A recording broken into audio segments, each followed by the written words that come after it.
Good morning, everyone. You're listening to Uncommon Connector, Functional Training Zone's career podcast.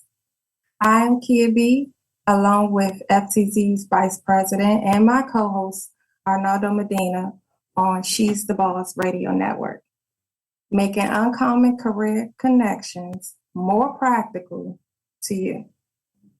Thank you for tuning into the show.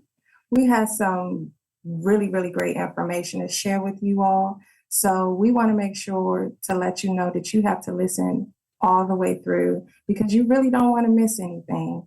So please listen in. So today we will be, our special guest is Quincy Robertson, who is the founder and CEO, president of Functional Training Zone.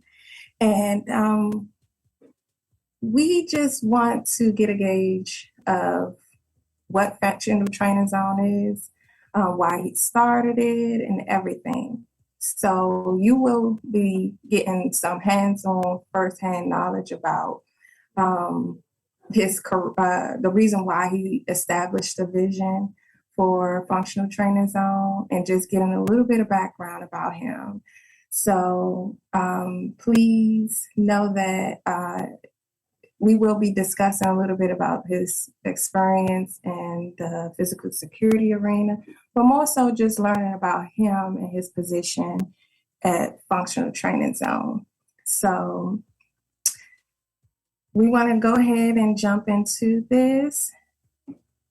So how you doing today, Quincy? I'm well. Can you hear me? Yes, we can hear you pretty well. Great. Awesome. Thank you for having me. Thank you for doing everything you're doing. Great job, everybody. Okay, perfect. So we just want to know, tell us a little bit about who is Quincy, and share with us a little bit about yourself. A little bit about myself. Okay. So I'm a 12-year Navy veteran, a federal employee right now. I grew up in the South, Houston, Texas. Spent a lot of time traveling the world, doing different things, experiencing different cultures, and I learned a lot from different individuals that I've learned from and grew up around that created who I am today. With that experience, we had a idea of trying to develop something that would allow other people to gain experiences just outside of their typical network, and trying to create that uncommon factor. So something like FTZ was always on our minds, and we wanted to think of a way to create a platform to help other people gain access to different careers and different things like that. And FTZ is a acronym for Functional Training Zone. But yeah, that's basically who I am and what FTZ has become, with the notion of trying to help people gain access to different careers and different networks and different personnel that they typically, again, wouldn't have access to. That's awesome, Quincy. So what do you currently do now? Currently, I'm a federal employee for Treasury, in physical security. Take care of a lot of asset protection, dealing with bullion and the nation's gold. I've been in the federal government for about, I think, 13 years now. I'm with Treasury right now. Before that, I was with Capitol Police. Before that, spent some time with the State Department with diplomatic security. And again, just learning a lot of things, a lot of different things that created who I am now and put me in those positions. That's great. So I assume you gained your experiences from your career in the military. That's the way you got yourself started. A lot of it came from the military, but my grandfather actually was an electrician, man, and his job, he was a station, distribution station electrician. For those who don't know what that is, that's every side of town has a distribution station where you see the big transformers and all of those transmission lines, and it's in a gated fence and all of that. My grandfather was the chief of that where I was, and he had his own distribution station and guys up under him and everything like that. And sometimes, man, when there was an issue or, something happened on a Saturday or relay got tripped or something like that, he would take me with him, right? And while him and his team was fixing stuff, he would explain things to me like, hey, this is a transformer. This is a fuse. This is a relay. This is just different things like that, right? And by the time I was like really paying attention and old enough, right? And when I went to the military, some of those things just transferred over to me. And, that's how I initially picked to become a electrician in the military, because I was already familiar with some of that stuff, some of the language per se, right? And some of the tools and things like that. So, when I had my choice of careers to pick from, that was a kind of no-brainer for me because that's what I felt comfortable with. And it came with a $10,000 bonus at the time. So I took that too. Money, right? Yeah. But that's where it initially like popped off at.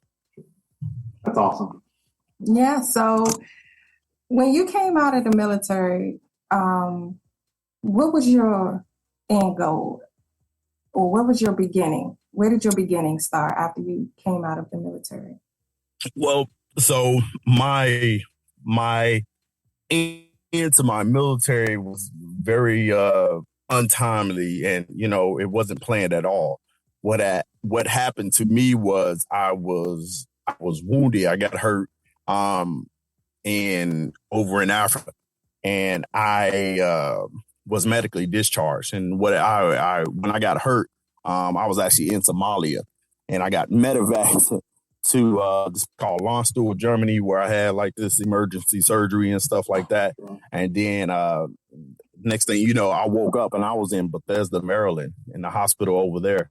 So the naval hospital over there, and that was a whole thing, And it's crazy to go from being on top of your game one day to just laying in the hospital bed, not knowing if you're going to keep your leg or anything like that, because I had all these crazy infections going on. And I was actually in the hospital for almost 8 months, So, not really knowing how things was going to work out and how it was going to be. I prayed about it. My family came to visit me and things like that. And I just try to stay in a positive space, as positive as I could in a situation like that. But it's extremely difficult, And at the duration of my physical therapy and everything like that, I was advised that, I would receive a medical discharge. So because I could no longer fulfill the duties of my current position, which I was doing something. I was assigned to this place called Naval Support Unit that's out of Arlington, Virginia. And what we did there was in support of the Pentagon, White House, Camp David, the State Department, just helping different entities. I was assigned to a SEAL team when I got hurt, and I was still on SEAL team support. So, a lot of things had came into play. And at the time, when I do all this stuff, again, I spent about 12 years in the military. I've gained a lot of experiences and a lot of relationships that I wasn't aware of at the time that wasn't popping up to me. But, that story had to come full circle with running people and meeting people and stuff like that. But again, that was a whole experience there. And I remember like getting discharged and being at home and like, what's next? Because again, this happened out the blue. So it was like, what's next? What do I do? And it just really messed me up for a while, and my dad actually was the person that was always coming to me. He was like, man, you've been given so much. You're blessed. Like something will work out for you. Something will work out. I'm like, man, I don't know this right here, And once I got myself in a headspace where I could start applying for jobs and trying to get my confidence back and stuff like that, I started applying like everywhere. I remember being on USA Jobs because I didn't want, just my military time to go away. So I was trying to find federal employment, and I'm like downstairs. We living at my mother-in-law's house on a computer, applying to like 50 jobs at a time, just like waiting. Hopefully somebody calls me back or something like that, And that was a whole experience. But I end up, crazy enough, I end up getting a interview with the Secret Service, and had the interview, brought a brand new suit and everything, went down there, and everything sounded good, and then they end up not selecting me, and I was like in my feelings. I thought I was qualified, but they went with somebody else. So that happens sometimes. Oh, But so was physical security like your first choice, or were you applying for like various jobs in the federal government? It wasn't physical security. It was more dealing with electrical and electronics, right? Mm-hmm. So in the military, I did a lot of electronic troubleshooting, right? So I was at Ford Naval Support Unit. There's a lot of like different components that goes into that, right? A lot of people get assigned to another unit for FEMA, where you handle all kind of like 10K generators. 10K is like the huge generators that fit on the back of the trucks for like disaster relief and stuff like that, right? You can be assigned to all that stuff, but it's all electrical at the end of the day, right? And so what I did to try to better perfect what my craft was and what my experience was, I went and got my state electrical license, right? Which opened up a whole nother thing for me and other qualifications, because a lot of times when you leave in the military, I know on the federal government side, they didn't necessarily recognize the credentials from the military as electrician. They wanted the civilian credentials and your license and stuff like that for insurance purposes, of course, and I had to go out and get that, because at the time the military wasn't paying for anybody to get their independent electrical license. So I had to invest in myself. Wow. So what was that like for you? As far as extremely difficult. Yeah. the training was very, very difficult. The test was difficult. Far exceeded anything I learned in the military. But again, I had to study and put myself in a position to pass. And while I didn't need to score 100% to pass, I did pass. So it's like, at the time, it's pass or fail. That's all anybody cares about. Awesome. Hey, when Quincy, you go and qualify for the job. So Quincy, what's FTZ and why did you start it? So FTZ again is a program for career awareness. What I want to do is take a network of people and produce something that people can find, and youth and young adults can find career awareness of, right, from. This area, particularly in the DMV area, there's a lot of different career professionals, a lot of different experience, but that experiences doesn't necessarily always transfer to the next person who needs it, right? And while you may not be in a position to have awareness of what class to take, what school you should be going to, what certification to get, right? The people that have gone before you do, right? And they're all around you, right? They just might not necessarily, you may not operate in their network. Right. So how can we create a platform for us to operate together and you to learn from them? So we're going to hold on to that thought, because I can tell you got some good information that you want to share. Yes, we are going to go on break, and we're going to resume this once we come back. So stay tuned. Thank you.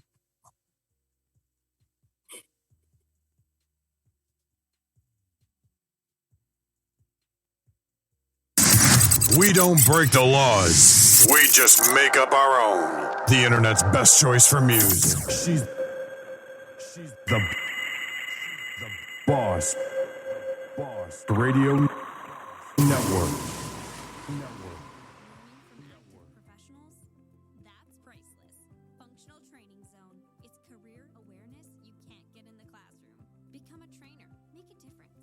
Visit functionaltrainingzone.net.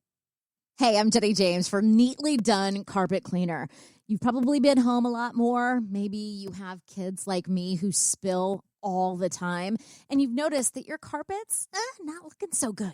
Why don't you call Neatly Done Carpet Cleaner? They use a dry extraction service, so you won't have wet carpet all day long, and you can get back to doing the things you love with your family immediately. And it's a way to make your room healthier while improving your indoor air quality. You can do tile, slate, granite, ceramic, area rugs, and yes, they're pet-friendly too. Why don't you get a free, no-obligation estimate today? NeatlyDoneSanAntonio.com.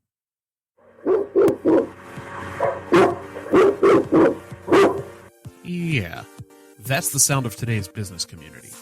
It's a dog-eat-dog world, and only the strong survive.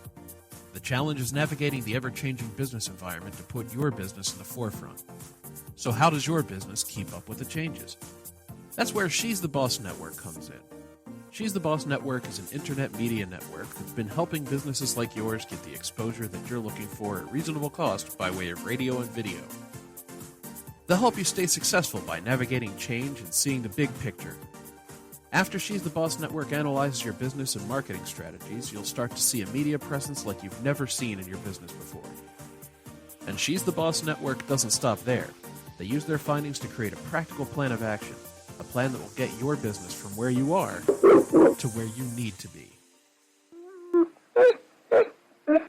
There you go.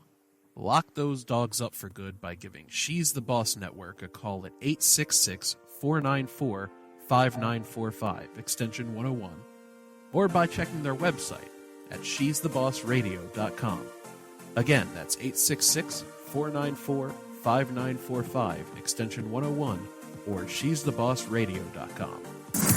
We don't break the laws. We just make up our own. The internet's best choice for music. She's the boss.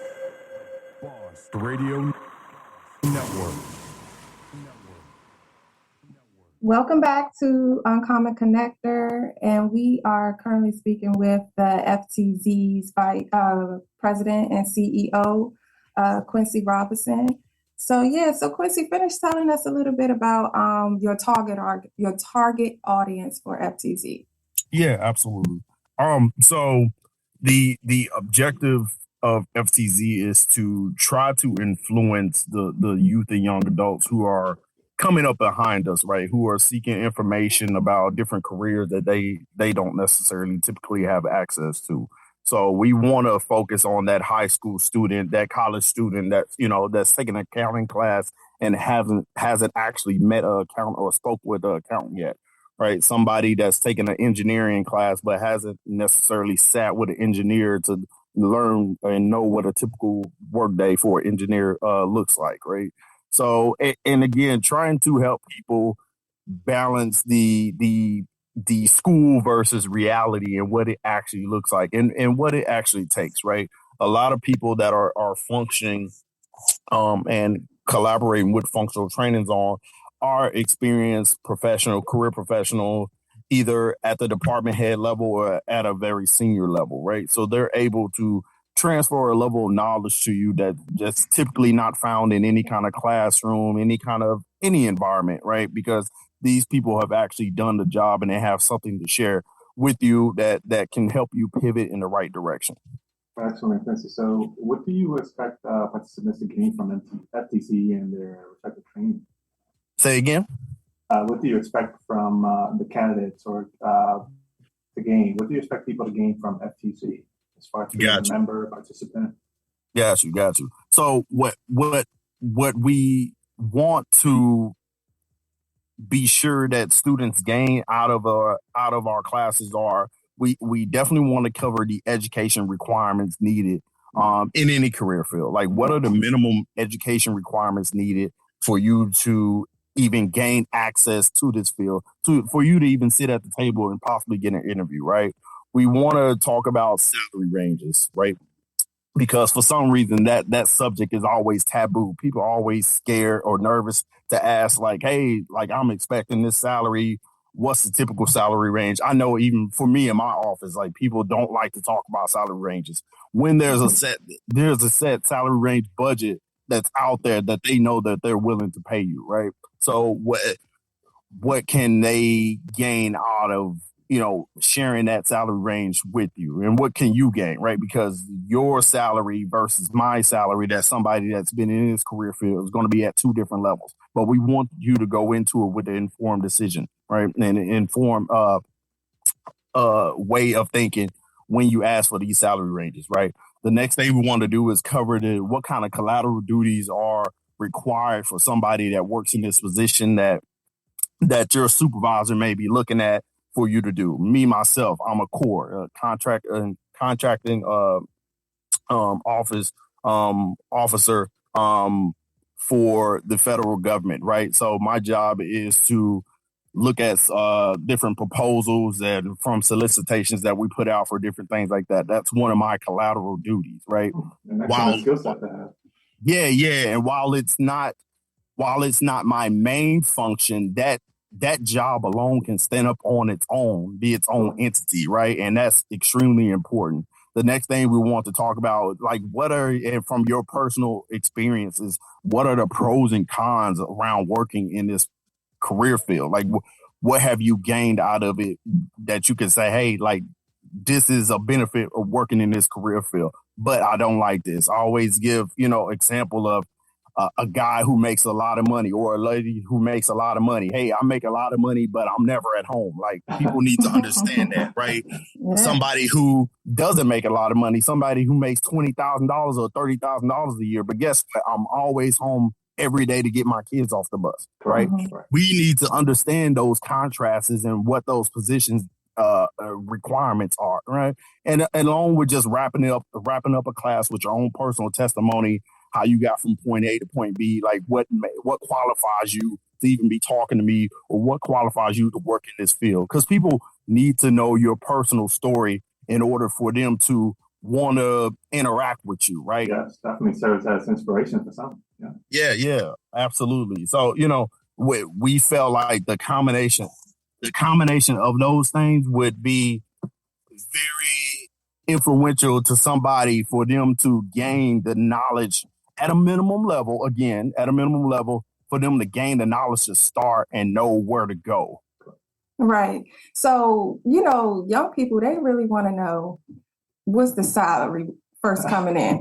Like, how much do they expect to make when they first come in? So what's the typical salary range for some of these positions? So I know, speaking for like electricians and just security positions in general, a lot of, depending on who you're working with, a lot of them will require for you to have some kind of background check or security clearance or something like that. That automatically brings your production and your salary into another bracket, right? Anytime there's life safety involved with what you do. I always give the example of, like, if you don't do your job and somebody can get gravely hurt or injured, you're going to make a lot of money. Think about that always. You're going to make a lot of money. If you don't do your job and somebody can get gravely hurt or injured, you're going to make a lot of money.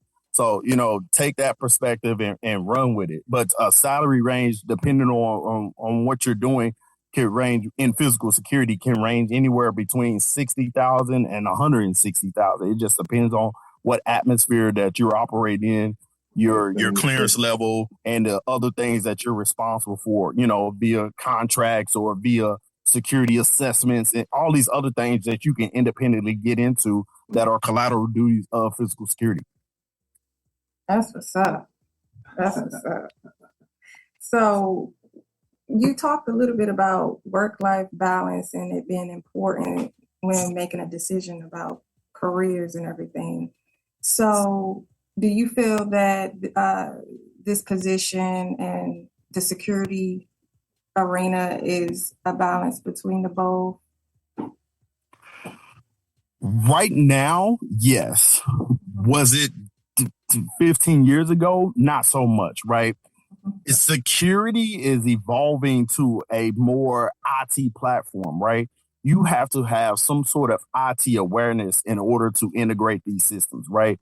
we just went through a whole project where we took cameras that were analog, meaning, old mechanical cameras, right? And put them on a IP digital platform, right? You have to understand how those two platforms communicate in order for you to move, right? And most things that are dealing with IP allow you a lot of flexibility to work from home, a lot of flexibility to work from remote locations, right? So you don't physically have to touch a lot of these devices anymore. I remember, 15 years ago, you would have to go out and physically move a camera, or, I remember being on top of an embassy in Baghdad, and, they wanted to see something different, and we would have to physically go and turn the camera. And now things are, PTZ, pan, tilt, zoom, and IP related, and we can reset the cameras and move them in different directions and stuff like that from remote locations. Quincy, for the layperson, can you elaborate on what IP means? A lot of people don't know what IP means. Could you provide some clarity? Yeah, so IP is related to anything internet protocol. That means it's over a bandwidth, it's over a network, right? So you're able to communicate with this device over a network system. And again, the reason why the things before were analog systems, the mechanical systems, and not just in security and manufacturing and all kinds of things like that, those devices what necessarily being able to be viewed and controlled through a internet protocol, So again, when it comes to things like troubleshooting and a lot of analytics and things like that go into these devices that are IP protocol cameras and IP protocol devices, provides a lot of good feedback for you, for life safety and the life cycle of different devices as well. So most of this knowledge that you have attained through over the course of your career, where did it come from? Or was there anyone who really inspired you to take on this journey? Yeah, absolutely. So a lot of this stuff I do in security right now, I got from a guy that I still talk to today. His name is Doug Briller, right? He's one of the lead security officers, ESOs for the State Department. And, when I was stationed in Nairobi, Kenya, I believe. Yeah, Nairobi, Kenya, Doug was the engineer out there. And I told him, I was like, man, I want to learn everything and I was extremely serious about it, and he took me under his wing and he taught me as much as he could, as much as I could retain, right? Because this man had, I don't know how many years of experience and knowledge and, working on foreign systems and systems all over the world, and that working with him really helped me become more well-rounded when it came to security, locks, different types of procedures, assessments, and different things like that we had to do on a regular basis. So you can safely say that most of this experience and knowledge came from hands-on, on a job experience, as well as outside entities who, gave you a little bit of information that helped you in your career. Absolutely. I spent almost 6 months in training for the State Department out in Springfield, Virginia. And a lot of that stuff, we would see so many books and manuals and all of that. But when it actually came down to, applying all of those things, it's nothing like learning from somebody who's already doing it. Correct. Makes sense.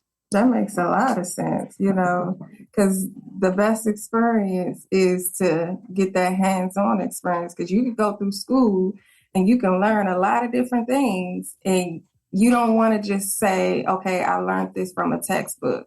You want to get the hands-on experience, whether it's working along a partner or a classmate or friend.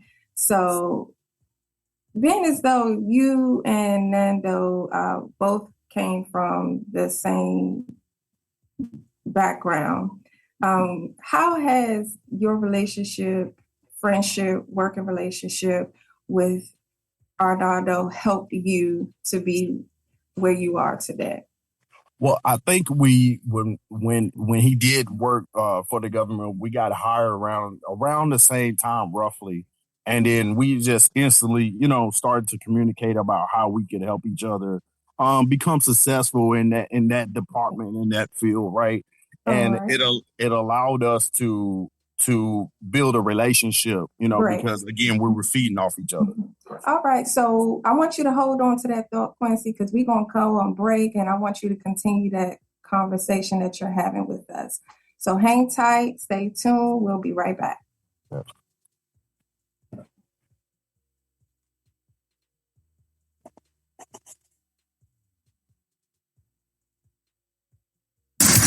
We don't break the laws. We just make up our own. The internet's best choice for music. She's the boss. Radio Network.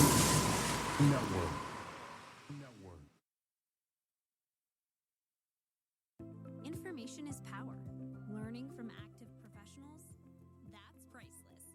Functional Training Zone. It's career awareness you can't get in the classroom. Become a trainer. Make a difference. Visit functionaltrainingzone.net.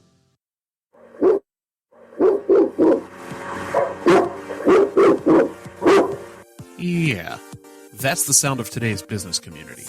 It's a dog-eat-dog world and only the strong survive. The challenge is navigating the ever-changing business environment to put your business in the forefront. So how does your business keep up with the changes? That's where She's the Boss Network comes in. She's the Boss Network is an internet media network that's been helping businesses like yours get the exposure that you're looking for at reasonable cost by way of radio and video. They'll help you stay successful by navigating change and seeing the big picture. After She's the Boss Network analyzes your business and marketing strategies, you'll start to see a media presence like you've never seen in your business before. And She's the Boss Network doesn't stop there. They use their findings to create a practical plan of action, a plan that will get your business from where you are to where you need to be. There you go. Lock those dogs up for good by giving She's the Boss Network a call at 866-494-5945, extension 101, or by checking their website at she'sthebossradio.com. Again, that's 866-494-5945, extension 101, or she'sthebossradio.com. You could listen to one of those other stations, but what would your friends think? You could listen to one of those other stations, but what would your friends think? She's the boss. Radio Network. Welcome back to Uncommon Connector. We are talking to President of FTZ, Functional Training Zone, Quincy. So Quincy, continue telling us a little bit about Arnaldo's influence in your working experience and everything. Yeah, absolutely. Thank you for having me back. As I was discussing earlier, being in that operating environment and then needing each other, I feel like it helped us grow in a way that we collaborated very well on the different projects for different related things, and we also got the chance to know each other personally, and seeing how each other dealt with, resistance in difficult situations and things like that. I remember Arnaldo going through some things and, that were very frustrating. And I knew that was very frustrating for me. And, he had the same type of capacity and same presence as he does right now, always, and that was a big reason why I wanted him to represent Functional Training Zone as a vice president. Awesome, the man. guy always had a lot of good composure. Yeah, always a lot of good composure, always doing the right thing. And I felt like, we definitely needed somebody like that to represent Functional Training Zone. And, I'm happy that he's aboard with us. That is what's up. That is what's up. So tell us a little bit about how FTZ looks to impact the future for students. Well, first of all, I think FTZ can be definitely a catalyst for doing something new and doing something different, right? The career awareness program is just a piece of functional training zone. What inside of a program that we look to expand to, right? The having us on this network, on She's the Boss network, hopefully will expand our vision and allow us to speak to a lot of these different career professionals from different platforms that can help inspire some of the listeners and some of our youth who are interested in working in their career fields, right? We also are preparing to launch some new initiatives that we have going on with teacher appreciation, right? We felt like there's not a big entity out there that had a physical presence for teacher appreciation events, and we're going to start it. We're going to do it. We're going to be in charge of it. We're going to make it go because while we can't necessarily create a lane to increase salaries for teachers, how can we show them that we appreciate them and hopefully get them to teach some classes with us that will subsidize their salaries, right? Because somebody always wants to be a teacher. And if there's a seasoned or a senior teacher out there that's willing to transfer that information for somebody who's looking to be a teacher, that information right there is priceless in itself. So different things that we're going to set up and hopefully gain the community's support when it comes to trying to develop something and just being flexible with what the people actually need in the community. Because again, at the end of the day, this is all about using the resources that are around all of us already in place. Somebody's already doing what you want to do. You just might necessarily not have the connection with them that you need. So our job is to place you in an environment where you can connect with these persons and learn as much as possible before, investing in any kind of degree program, technical school, or even enrolling in any kind of program that's career readiness program, and gaining any kind of military experience or anything like that. We just want to place you with the correct people. And those people are all around us. So Quincy, you touched on teachers actually having the opportunity to teach within FTZ. How can other professionals join FTZ if they want to get back in some form of fashion?